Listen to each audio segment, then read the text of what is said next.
BFM Patrimoine, l'émission 100% placement sur BFM Business. Bonjour Chauncey Smith. Bonjour Cédric. Merci d'être là pour Net Investissement. On se retrouve régulièrement pour regarder un petit peu l'humeur des épargnants grâce notamment à ce baromètre des placements.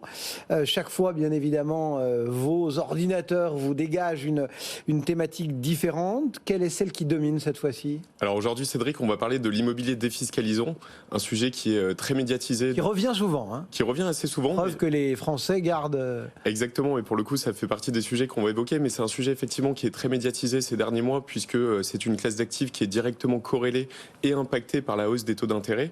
Et il y a un nouvel élément, Cédric, qui l'a fait rentrer encore plus dans l'actualité ces derniers jours, c'est cette période de déclaration qui débute, évidemment. Puisque depuis le 13 avril, nous sommes tous conviés à compléter notre déclaration de revenus. Et comme toujours, Cédric, bis repetita, j'ai envie de dire, c'est souvent à cette occasion qu'on se questionne, qu'on s'interroge sur les différents moyens qui pourraient être mis en place pour réduire notre fiscalité. On déclare, et puis à la fin, il y a la note. Hein. Et à la fin, il y a la note. Et voilà, l'immobilier, l'investissement locatif, ça en fait évidemment partie au vu des très nombreux dispositifs qui existent. Donc on va regarder, toujours au travers de l'œil du baromètre des placements, ce qu'il se dit dernièrement sur la toile.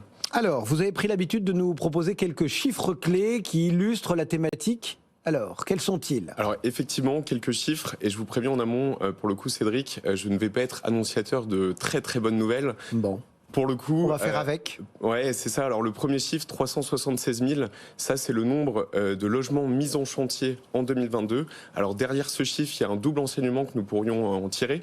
Le premier, c'est que c'est 96 000 de moins qu'en 2021. Donc on voit une baisse et une diminution du nombre de constructions de 20% d'une année sur l'autre.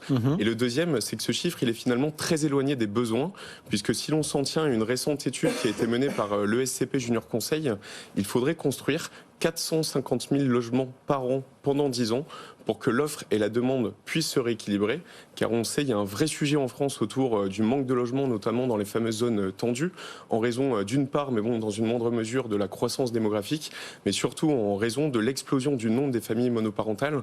Alors pour faire un petit focus sur ce point-là très rapide, Cédric, on peut se dire qu'à l'époque de nos parents et nos grands-parents surtout, les gens, ils avaient quand même beaucoup plus tendance à vivre ensemble et unis au sein d'un seul et unique toit, et force est de constater que malheureusement, depuis quelques temps, avec l'augmentation du nombre des séparations, des divorces, et ben malheureusement, voilà, dans beaucoup de cas, c'est pas un actif immobilier qui est nécessaire, c'est ce qui naturellement vient gonfler les besoins.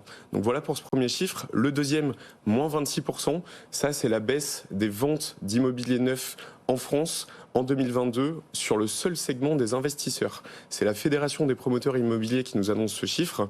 Et lorsqu'on le regarde un petit peu plus en profondeur, on se rend compte que le constat, il est limite encore un peu plus problématique qu'il n'en paraît, puisque si on dissèque ce chiffre trimestre par trimestre, on se rend compte qu'il n'a cessé de se détériorer pour atteindre jusqu'à moins 40% au cours du quatrième trimestre 2022. Donc la pente n'est pas bonne. C'est ça. Donc en gros, en synthèse rapide sur ces deux chiffres, Cédric, on l'a vu, un choc d'offres avec ce nombre de constructions qui diminue, auquel vient se rajouter un choc de la demande. Donc ce sont vraiment ces deux éléments en combiné qui sont à l'origine des difficultés de secteur et surtout de l'immobilier neuf. Troisième chiffre. Troisième et dernier chiffre, un peu plus sympathique pour le coup. Benoît Lombard en parlait justement à l'instant. 21 400 €, c'est le nouveau plafond de déduction du déficit foncier. Donc on le rappelle, le déficit foncier, c'est un mécanisme d'optimisation fiscale qui permet à des propriétaires bailleurs de déduire certaines charges et notamment des travaux de leur revenu global pour justement réduire leur fiscalité. Donc ça, voilà, c'est plutôt une bonne chose pour les investisseurs. Mais attention toutefois, puisque ce nouveau plafond, il n'est valable que pour la réalisation de travaux de rénovation énergétique. Donc pour tous nos téléspectateurs et auditeurs qui nous écoutent, qui possèdent un actif immobilier en location estampillé passoire énergétique, pour le coup, ça peut être le bon moment de réaliser ce type de travaux. Alors on rappelle, ce baromètre, il scanne ce qui se dit sur ces thématiques sur la toile, et donc forcément il travaille un peu par mots-clés. Quels sont les mots-clés les plus tapés qui ont porté cette thématique immobilière? Alors effectivement, Cédric, autre indicateur, donc les mots-clés, effectivement on regarde les mots les plus consultés, les plus tapés autour de cette thématique de la défiscalisation immobilière. Pour le coup, il y a deux tendances qui se dessinent lorsqu'on observe ce nuage de mots. La première, c'est celle des dispositifs de défiscalisation. Alors sans surprise, on va retrouver en premier lieu le Pinel et sa nouvelle version, le Pinel Plus.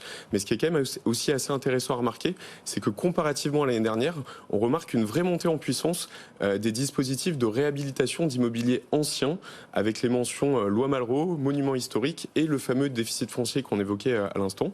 Donc voilà pour cette première tendance. Et la deuxième, sans aucune surprise aussi Cédric, on va retrouver la présence de nombreux promoteurs immobiliers, avec certains qui sont des habitués qu'on retrouve quasiment tous les ans, comme par exemple Green City. Et on remarque aussi la présence de nouveaux entrants, comme Agarim, Cepimo, qui sont des promoteurs qui prennent de plus en plus de place sur ce marché de la défiscalisation immobilière. Donc en synthèse, très rapide, voilà ce que nous apporte la lecture et l'analyse de ces mots-clés. Bon, après on prend en compte l'avis des internautes aussi dans ce baromètre et on essaye de voir un petit peu si le sentiment sur cette thématique est positif ou négatif.